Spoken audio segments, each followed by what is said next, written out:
Someone asked me at a university one day, can you prove God exists? Now I am become death. Raindrop, drop top, smoking no cooking the hot pot. Fucking on your bitch, yeah, that. Cooking up dope in the crock pot. We came from nothing to something, nigga. I don't try nobody, grip the trigger. Call up the king and they call me the king. Call me a river, give you a tissue. Cooking up dope with a loose. My niggas are savage, ruthless. We got thudders and 100 rounds too. My bitch is bad. Cooking up dope with a loose. My niggas are savage, ruthless. We got thudders and 100 rounds too.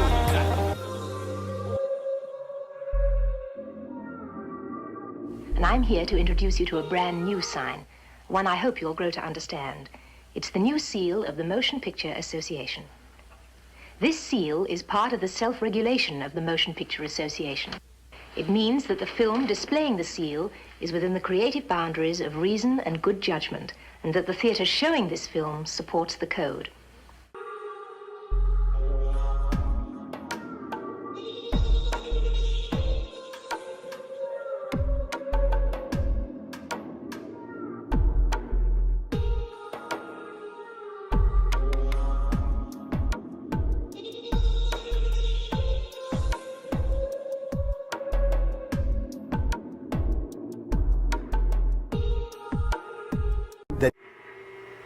He is not one of the greats yet. It's about titles. 1, 2, 3.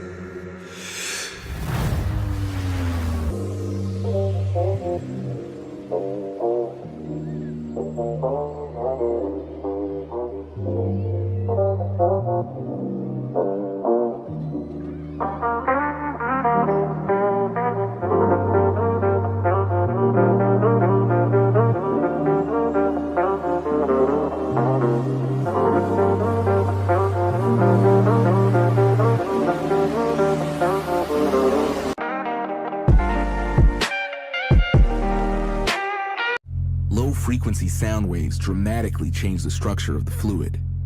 My first lab experiment has given me solid visual evidence that frequency plays an important role in sound's impact on matter. So the idea is in sound healing that we are just like an instrument. All the cells and the organs in our bodies are all making different frequencies. And when we are in health, all of those sounds are composing a beautiful symphony. When we are in ill health, perhaps we're off tune a little. What is cymatics? Cymatics is a way of visualizing the effects of resonance on different matter. It can be done both in liquids and solids. So cymatics allows you to study how sound affects matter. How do you visualize sound in your lab? I take a video of the water moving, and as we turn it on, we're actually looking at the motion of the water. Do you think it's possible for sound to heal the human body? The first fields that recognized my cymatics work was the sound healing fields. And we've developed equipment for doing sound healing and applying it to the human body. Do you know of any scientific reasoning behind this belief? We are almost completely composed of water. So the idea is that sound is literally transmitting to the water in our bodies and changing the structure of it.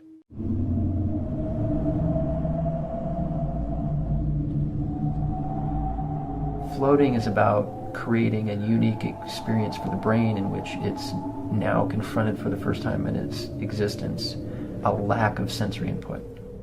I'd say it's the most intimate experience you'll ever have with yourself. It's kind of like going on a date with yourself. There's no chance you have anywhere else where you're in total silence, total darkness, and you're literally floating. As I consume my last sip of water, I prepare for a long and grueling excursion into the terra incognita of the human mind.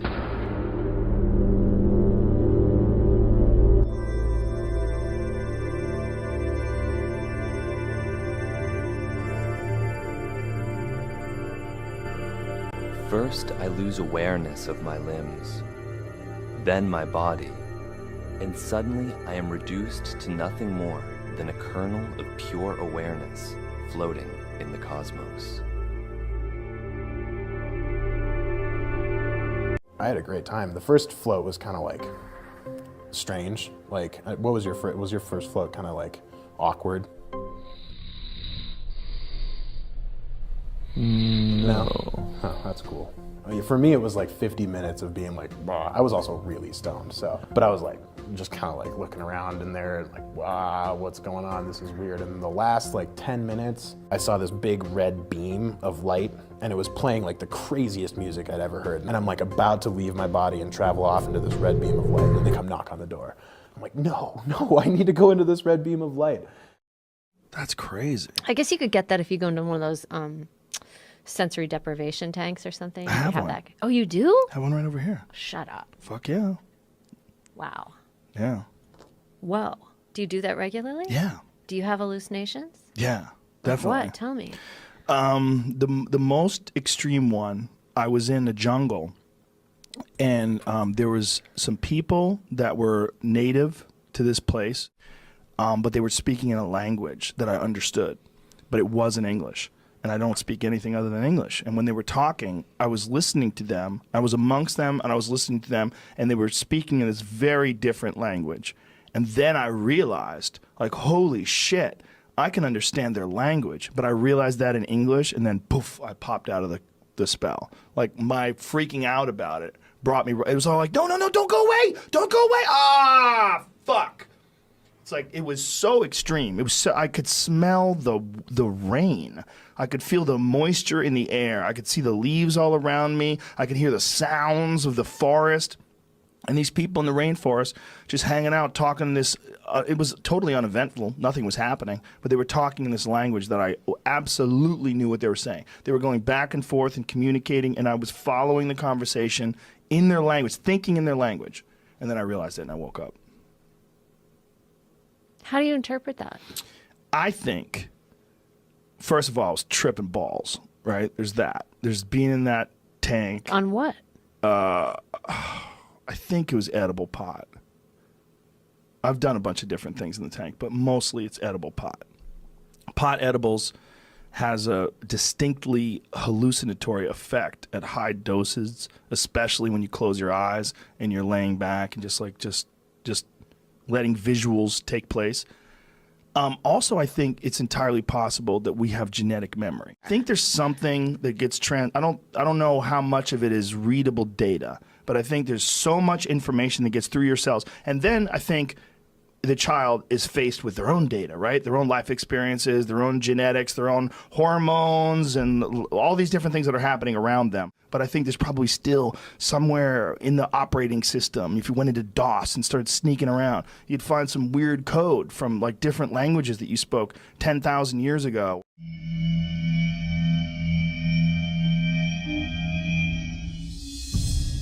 The Akashic Record is a Hindu concept that suggests that the entire knowledge of the universe is contained in one unified field.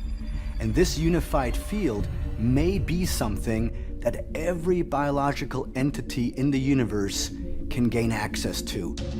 All the information is there. It's only a matter of tuning to that right frequency. So the radio signal, and if you put it in the right channel, then you receive information, you hear the voice.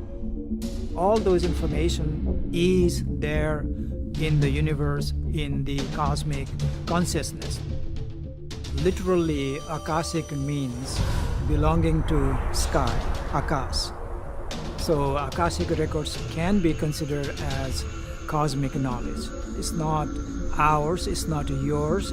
It is belonging to something beyond human beings, belonging to something higher, divine, godly information, knowledge.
your soul gives you goosebumps when your soul remembers.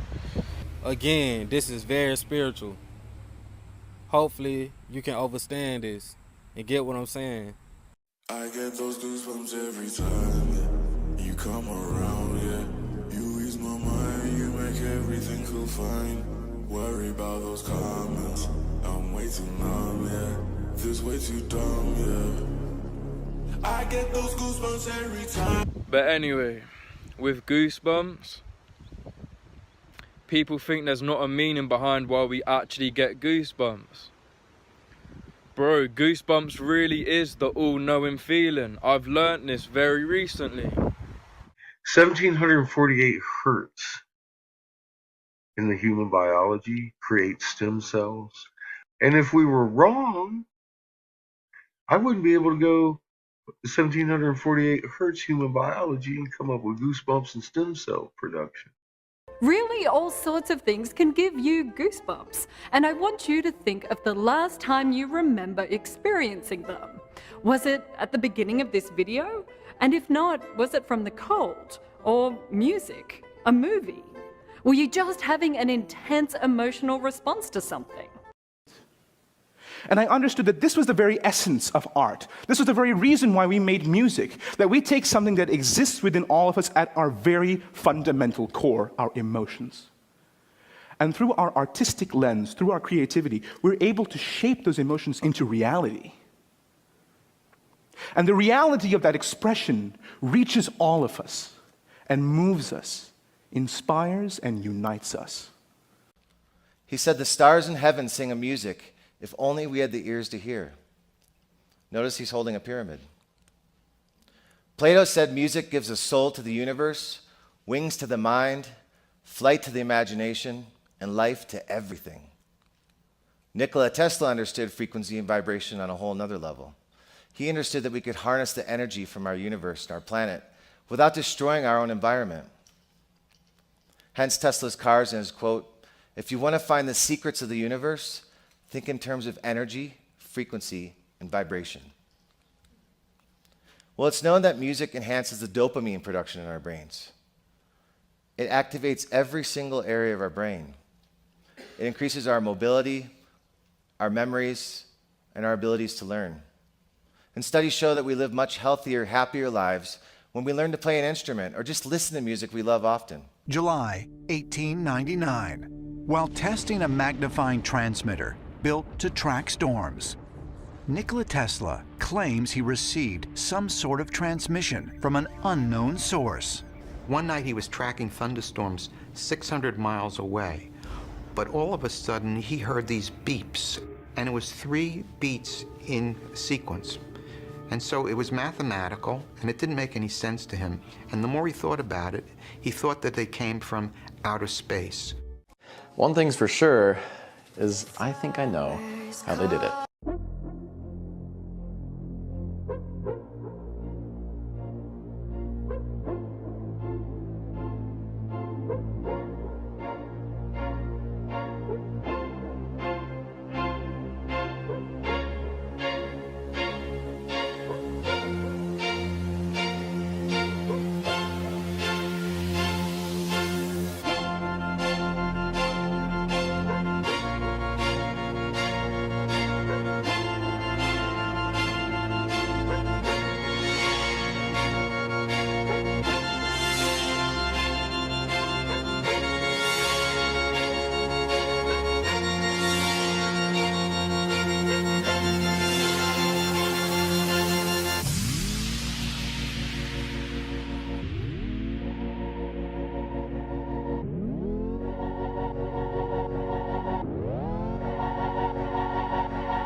Dr. Emoto's water experiments are something else. Basically, a man by the name of Masaru Emoto was very interested in water and vibrational interaction. Pretty much, he had theories when it came to vibrations in the air and in the earth that they could be used to heal certain individuals and certain ailments. Off of this, he got a very special interest in frozen water. More specifically, the way ice crystals form within frozen water. According to him, different waters held different personality characteristics. Essentially, water that came from mountains and springs froze much differently compared to waters that came from cities or drainages. Not only that, but according to him, waters that were exposed to pleasing vibrations as well as non-pleasing vibrations showed different patterns. Of the words, "You make me sick, I will kill you." And here we can compare the effects of "thank you" with the "you make me sick, I will kill you." Very different geometric forms being incurred through the intention. Now this photo is of a very polluted and toxic water from the Fujiwara Dam. Here now is the same water from the Fujiwara Dam after a Buddhist monk had offered a prayer over it. Prayer, that sound coupled with intention, seems to have an extraordinary ability of restoring water to its natural, harmonious, geometric symmetry. And in this photo we can compare the toxic water and then the effects of praying over the water.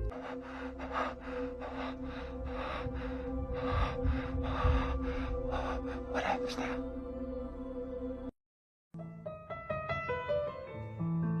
It's an odd-looking shape you may never have heard of, but it's everywhere around you.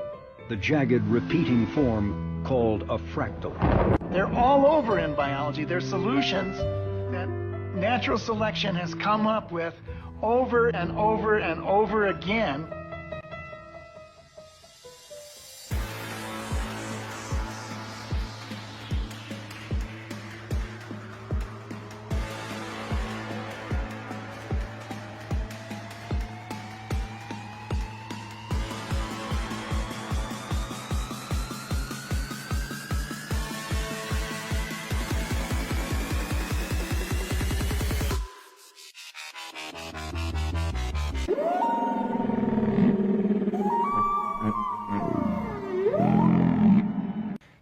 Years ago, William Blake wrote this verse: "To see a world in a grain of sand and a heaven in a wild flower, hold infinity in the palm of your hand and eternity in an hour." Now, poetry is often subject to interpretation, but I think we can all agree that this poem is about fractals. And that's pretty impressive because the bulk beams are closing the tesseract. Don't you get it yet, Tars? They're not beings. They're us. A civilization that's evolved past the 4 dimensions we know. Fractals can also be found in the pitch fluctuation and rhythm of classical music of Bach and Beethoven. If everything we do has a fractal nature, is it possible that consciousness itself has a fractal character as well? In 2002, a man named Jason Paget received a fatal blow to his head. He survived, but the incident left him with a severe concussion, post-traumatic stress disorder, and a new way of seeing the world. Paget claimed that everything now appeared as distinct geometric patterns, that under rescaling they still look the same. He saw fractals everywhere, in trees, clouds, and even in water, as they were now superimposed over his vision. Scientists scrambled to scan Paget's brain to identify the region that's responsible for this new superpower. But the transformation itself may have been a clue for fractal visual processing in all of us. We may have evolved to be skilled decoders of the fractals that surround us in nature. Even our bodies display a fractal nature, the way blood vessels branch out like root systems, or how the brain houses folds within folds. This means that we are built to process fractals easily and efficiently, while at the same time being subconsciously drawn to the patterns. In the brain, as in the heart, just right means just fractal enough to walk the line between chaos and order. If consciousness was fractal, how would it manifest itself in reality? How can we be certain that it is indeed fractal? In the mid-1980s, physicist Roger Penrose offered one potential manifestation. He suggested that consciousness arises from quantum computation happening inside the brain. Anesthesiologist Stuart Hameroff followed up on this theory and suggested that this quantum processing does not happen at the level of neuron, but in tiny structures inside the neuron itself. These structures are called microtubules, and they are responsible for cell division and structural organization. Hameroff argues that consciousness can move up and down the fractal hierarchy, like music changing octaves, resonating across levels.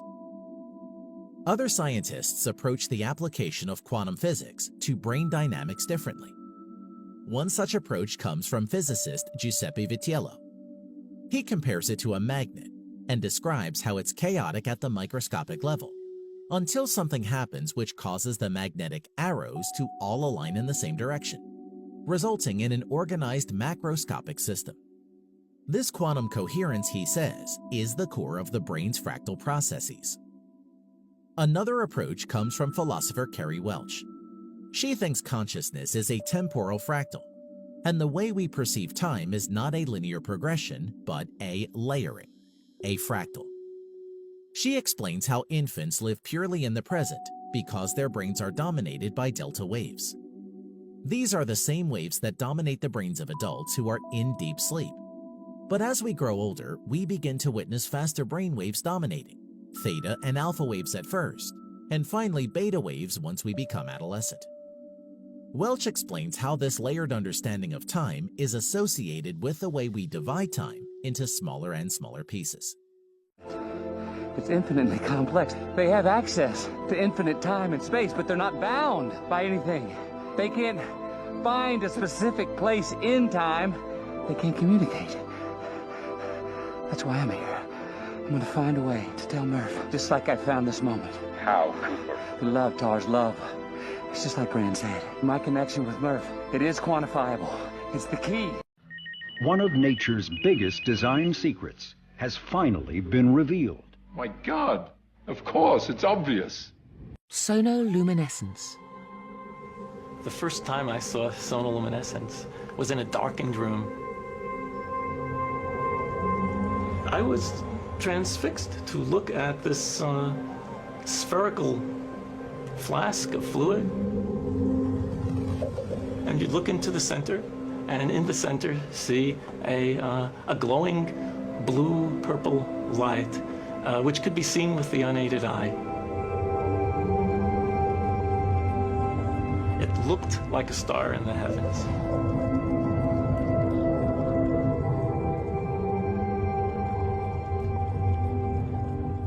Seth Putterman called it the star in a jar, a tiny spot of bright light contained in a flask of liquid.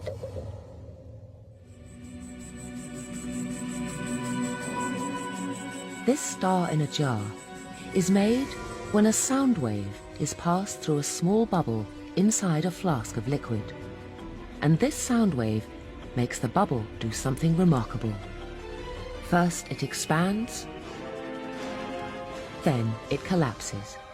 And this collapse happens so violently that vapor molecules trapped inside the bubble slam together and heat up so much that the bubble gives off an incredible burst of heat and light, several thousand times a second, giving the appearance of a star.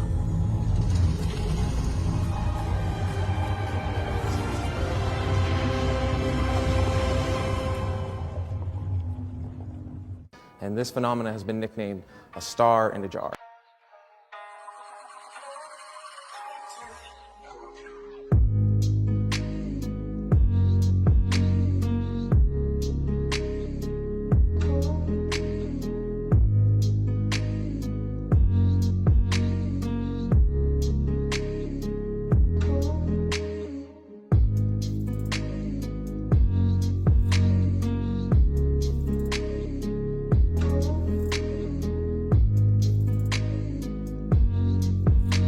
got a question for you, Clutch. You guys ever look into sonoluminescence? Oh, like a star in a jar? Star in a jar, yep. These scientists played a frequency, like a really strong frequency, on some water in a vacuum tube, and it creates an orb of negative space and a light in the center of it.